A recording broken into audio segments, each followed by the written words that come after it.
y'all, so today I'm going to be doing another writing vlog. If you haven't seen any of my other writing vlogs, or at least vlogs 3 and 4, I'm going to leave those linked up in the cards, and I'd suggest that you check those out before you watch this video, because this video I'm not going to really talk about what my book is about or the premise or anything, because I've already explained that in other videos, which will be linked above. So the last writing vlog that I did was mid-December, and I haven't really updated y'all since then, and honestly it's mostly because up until a week and a half ago I wasn't really writing. I've mentioned this several times in other videos, but in case you're not caught up, I got obsessed with this TV show called The Genius. It's this super smart, really fun reality competition.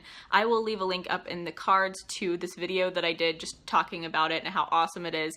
And I really didn't do much else in December, January, and February other than just watch The Genius and blog about The Genius and obsess over The Genius. However, as much as I still love The Genius and am obsessed with it, I'm finally starting to work myself out of the rut of only being able to think about The Genius, so I'm finally getting back to my novel. So since I've been back working on my novel for maybe a couple weeks at this point, I figured I should go ahead and update y'all on what is going on currently, what I have been doing, and what I plan on doing. So very soon after I finished that last writing vlog in December, I actually finally finished renaming my characters. I picked names for all of them and I decided to stick with them. After that, I did a little bit of character development and I skimmed the outline a little bit, but I really didn't do much because that's about when I fell into the Genius rut. Fast forward to a couple weeks ago when I finally picked up the manuscript again,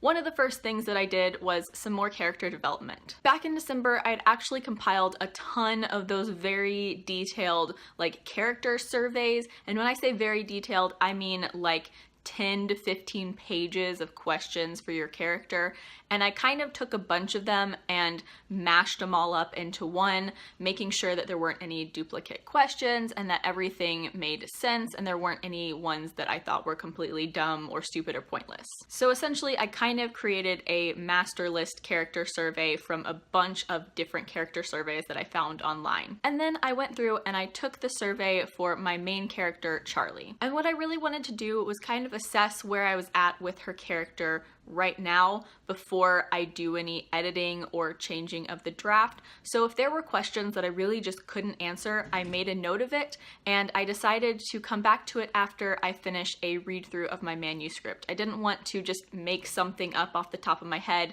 that sounded right but that may not actually fit with the character that I wrote. So if I didn't know what I wanted to say for that one, I just made a note to come back to it after I finished my read through of the manuscript. So far, Charlie is the only one where I've gone through the entire character survey, but I have started to do it for one of my other prominent characters who right now is named Nick, but we'll get to that in a minute when I get to character names. And then apart from the character surveys, what I've been doing is just reading through my manuscript. I haven't really touched it since December, so I'm coming at it with very fresh eyes and seeing things that I didn't catch the first time through. This read through definitely isn't for any sort of really intense changes or critiques. I'm mostly going through and seeing how it flows and seeing how it sounds and seeing if anything feels out of place or anything like that. I am definitely noting if something stands out as particularly good or particularly bad, usually particularly bad, and I am highlighting and making notes, but it's not like I'm doing an analytical read through of my draft. I'm just kind of reading through it and seeing what works very obviously and what very obviously doesn't work, and making notes of things that I just want to go through and tweak or change, or if I wrote a word twice for some reason, which apparently happens a lot. So it's basically just a big picture read through, because the next thing that I plan to do after finishing the read through is to return to my outline. Basically, my intent is just to write an entirely new outline, because the one that I have right now is this amorphous conglomeration of a whole bunch of stuff. Since I first started working on this story years and years ago, I have an outline from way back when that was not very great. It was very flat, it was very flimsy, it was pretty boring. But then obviously when NaNoWriMo rolled around, I added in stuff and I took out stuff and I just tweaked and fixed stuff here and there in the outline to make it a lot better. And then I wrote the story and didn't completely follow my outline because there were some places where the outline just didn't really work the way I wanted it to, or scenes that I thought should be added in. So I have this amorphous conglomeration of an outline, and I have this story that doesn't necessarily fit that. And then I have changes that I've decided to make since finishing the draft that are completely separate from the original outline and from the draft. So I just really need to make a new outline that incorporates all these changes that I want to make and is a much better representation of how I want my actual novel to lay out versus this very weird outline that I currently have on my computer. So then we get to those changes that I said that I want to make. And I'm not going to get into any detail on these because I typically don't like to get into too much detail about my stories, but I basically, since finishing the draft, have been making a list of things that I think would be good things to add into the story or to take out of the story. For instance, I have a couple scenes within the story that in both the draft and in the original outline, the scenes are very, very similar to each other. They serve pretty similar purposes in the story, and I ended up writing them as very similar scenes. And after finishing the draft, I realized that there was a much better way for the second iteration of the scene to go down, to make it not the exact same scene just over again. So I finally figured that out, but of course it was after I finished the draft, so I haven't gone back and added that in or changed anything. I've just made a note that I need to write a new scene and insert it into the spot where the old one was. And honestly, that's one of the easiest changes to make, because there are obviously easier ones like adding in a scene without having to replace anything or just deleting a scene altogether.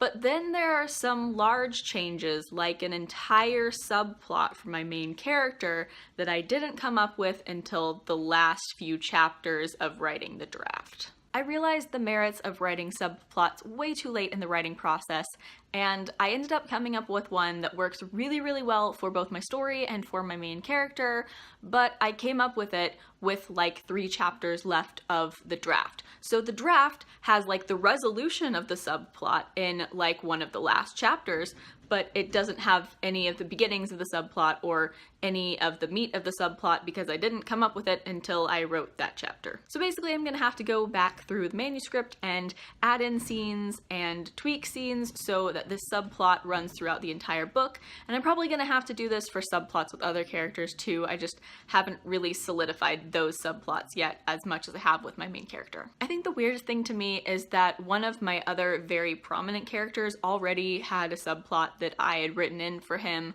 but for some reason I didn't write one in for my main character. I have no idea why. So I've touched on a lot of the stuff that I've been doing and am doing, but I haven't touched on the major problem that I've been having over the past couple weeks, which is that I'm having a character identity crisis. And just so that you have references for what I'm talking about, pictures will be inserted here so you can see all of my characters in all of their glory. Or at least how I pictured them at different points in the writing process, because it's changed a lot. So as you may know from some of my previous writing vlogs, I renamed my characters in December. And after renaming my characters, some of their appearances started to confuse me because some of the new names I heavily associate with certain hair and eye colors for some reason, and it made me want to change my character's appearance, and then I wasn't sure about it, and then I kept flip-flopping back and forth. So let's start with the main problem that has been plaguing me over the past 2 weeks, and that is my main character, Charlie. When I first wrote the draft, her name was Caitlin, and she looked like this. This is what I have on my Pinterest board for Caitlin as a character. And then as I got further into the draft, I kind of started picturing her a little bit differently. I really didn't want her to just be another female lead who is a brunette. So I changed her to a redhead. She's a pretty edgy girl, so I saw this picture of a redheaded girl with stretched lobes, and I was like, hey, that could work for my main character. But then I also realized that I didn't want her to be a natural redhead. I'd rather her be someone who like dyes her hair crazy colors, and then I renamed her from Caitlin to Charlie. And for some reason, I have no idea, I associate girls named Charlie with blondes. I don't know why I do this, but if I picture a girl named Charlie, I picture a girl who is blonde. And so that's how I started to associate blondness with my main character. So within the span of about a month and a half, my main character went from brunette to redhead to blonde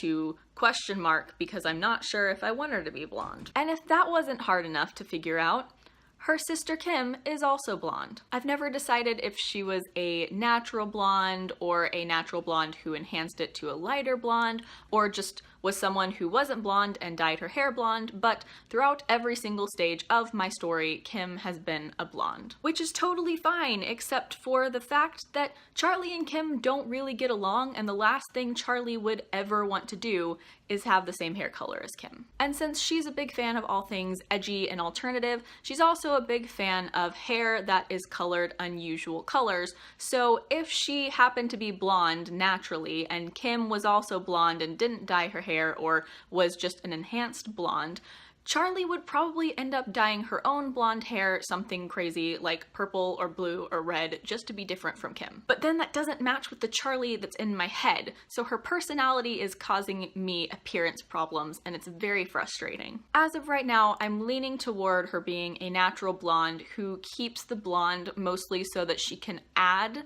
interesting colors to her hair, so maybe adding purple to her tips or giving herself red highlights or something like that, so that I can still picture her as a blonde and she is still a blonde, but she adds these very interesting, unique, unusual colors to her hair to differentiate herself from Kim. So that's my Charlie problem. Then we have my boy band problem. So, like I've said many times, this story was originally derived from a Jonas Brothers fanfic that I wrote way back in middle school. And until very, very recently, the two members of the boy band still had the names Nick and Joe. Obviously, their personalities are completely different. They are now completely unique characters, but I still had the names because I hadn't figured out new names. And in my draft, this is how I pictured Nick, and this is how I pictured Joe. Obviously, they are not the Jonas Brothers, Nick and Joe. But have you noticed the problem? They look nothing alike. They do not look like they are brothers, and that is obviously a problem because they are brothers. And then I renamed Joe to Cameron in my renaming process, and this was great for me because when I picture a guy named Cameron, for some reason I associate that with blonde hair. I don't know why I do this, it's just another weird thing like the Charlie thing, but that's what I picture. Guys named Cameron have blonde hair for some reason in my mind. And so this is a great solution to my problem, right? Now Nick and Cameron are both blondes and they are going to look like brothers. But do you see the new problem? Kim, Charlie, Nick, and Cameron all are blondes now. 4 of my very prominent characters are blondes. Maybe some people wouldn't have problems with this in their characters, but I do. So yeah, this is a very frustrating thing that I'm still trying to work my way through, and I haven't really made a decision on this whole Nick and Cameron thing. Right now, what I'm kind of leaning toward is that they're both natural brunettes, and Cameron just doesn't color his hair, and so he has dark hair with blue eyes, while Nick does color his hair, and so he has blonde hair with either bluish or grayish eyes. I haven't decided on his eyes, which is a problem. Or brown eyes. I feel like it'd be too cliche to give him blonde hair and blue eyes. So yeah, that's kind of how I'm remedying that problem right now. But honestly, right now I'm just really grateful that Dakota exists because he is my brunette, blue-eyed boy next door who has swoopy brown hair, and that is really easy and it ain't changing anytime soon. Thank you for being cliche, Dakota. So like I alluded to earlier in the video, I'm having problems with Nick's name as well. I mentioned in a past writing vlog that I wanted to give all of my characters androgynous names, which is still something that I definitely enjoy. However, I ended up giving Nick the name Ash, and I liked it. It was a cool name. I had lots of reasons for choosing it, but I'm just really attached to the name Nick for him. I've kind of tried to change it up by spelling his name N-I-C versus N-I-C-K as I had it in the draft. I think that it makes it a little bit more interesting. I don't know. Nick has always been the one that has given me the most problems when it comes to renaming. With most of the other characters, I came up with one fairly quickly, but Nick was the one that took a while. It took me a solid 2 or so weeks before I would actually commit to the name Ash. And even then, I still kind of thought it sounded a little bit too pretentious and hipstery for both Nick as a character and for his parents who named him. And Nick is still a pretty normal name, but with the more unique spelling, which seems a little pretentious slash hipstery, but not quite as much so as Ash. I don't know, I'm still toying around with it a little bit, but honestly, I have always been kind of attached to the name Nick for him, so I might just stick with it and drop the K off the end so it's N-I-C. Also, Cameron likes to jokingly call him Nicky, which is something that I've always really enjoyed, and I was kind of sad to be losing that with the name Ash, so maybe I'm getting that back with the name Nick again. I don't know. This is such a problem. I'm so indecisive. So that is about it for this writing vlog. Like I said, in the coming weeks, I'm just going to be reading through my manuscript and trying to work through my characters and my outline. We'll see what happens and how quickly I get done, because I will be on break, which is nice and it gives me a lot of time to work, but it also gives me a lot of time to goof off and not actually get any work done, which is typically what I end up doing on breaks. So we'll see what happens. Hopefully I will be back with another writing vlog in maybe a month or so. I don't know. I hope to get a lot of work done, and if I do get a lot of work done, you will definitely be seeing another one of these in the near future. As always, I will leave links down in the description to my blog, Twitter, and Goodreads. Please add me as a friend on Goodreads. I would love to be friends with all of you. Like, comment, subscribe, all that jazz. Thank you so much for watching. Bye.